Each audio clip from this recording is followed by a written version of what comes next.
कब करें तुलसी विवाह, 1 नवंबर या 2 नवंबर? तो चलिए बात करते हैं। इसके लिए सबसे ज़्यादा ज़रूरी है ये जानना कि देवउठनी एकादशी कब है, क्योंकि माना जाता है कि देवउठनी एकादशी से ही तुलसी विवाह का शुभ मुहूर्त शुरू होता है।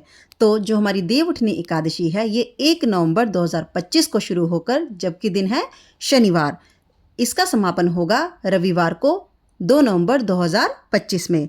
तो इसका जो शुभ मुहूर्त 1 तारीख को शुरू होगा वो होगा सुबह 9:11 से, जिसका समापन 2 नवंबर सुबह 7:31 पर होगा। तो जो भी पर्सन या जो भी लोग देवउठनी एकादशी का व्रत करते हैं वो अपने व्रत का पारण 1 नवंबर को भी कर सकते हैं या 2 नवंबर को भी कर सकते हैं, जब तक इसका मुहूर्त है, यानी 7:31 तक, क्योंकि इसमें एकादशी और द्वादशी दोनों का ही शुभ संयोग बन रहा है।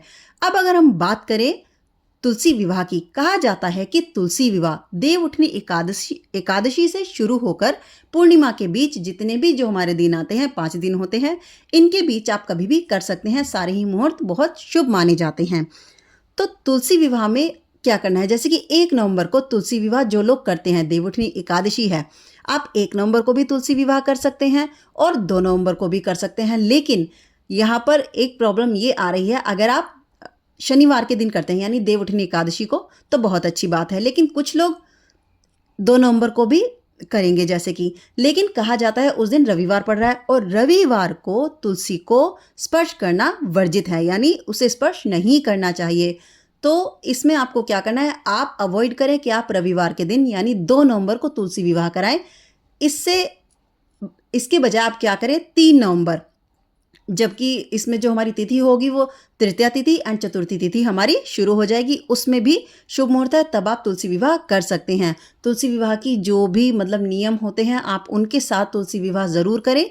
उसमें शालिग्राम के साथ आप तुलसी जी को विराजमान करें, तुलसी का पूरे रूप से श्रृंगार करें, जैसे भी आपकी श्रद्धा और सामर्थ्य हो ज़रूर करें। तुलसी कुछ बहुत ही छोटी छोटी लेकिन इम्पॉर्टेंट चीज़ें हैं, ये तो आप ज़रूर ही करें, क्योंकि कहा जाता है कि तुलसी विवाह लोग जो करते हैं वो बहुत ही धूमधाम के साथ करते हैं। कुछ लोगों का हमारे ग्रंथों में कहा गया है कि तुलसी का जो विवाह करते हैं उन्हें कन्यादान के बराबर पुण्य प्राप्त होता है। अगर जिस किसी को कन्या नहीं होती तो वो लोग गौदान या तुलसी का विवाह करवाकर कन्यादान का फल प्राप्त कर सकते हैं। तो बहुत से लोग इसे बहुत धूमधाम से मनाते हैं, जैसे अपनी बेटी का विवाह करते हैं।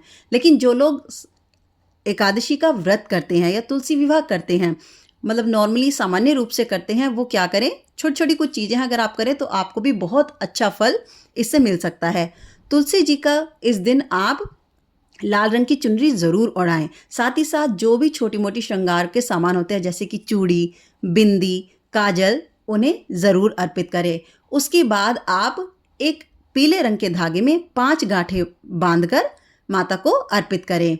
साथ ही साथ कलावा भी अर्पित करें और कोई भी मीठी चीज़ बनाकर माता को उसका भोग लगाएं। देसी घी का दीपक उनके सामने प्रज्वलित करें और शालिग्राम को वहाँ पर तुलसी जी में ही विराजमान करके उनकी परिक्रमा करें। इससे आपके जीवन में सुख, शांति, संपन्नता बनी रहेगी और आपको शालिग्राम भगवान और तुलसी जी की कृपा सदा सदा के लिए मिलती रहेगी। राधे राधे।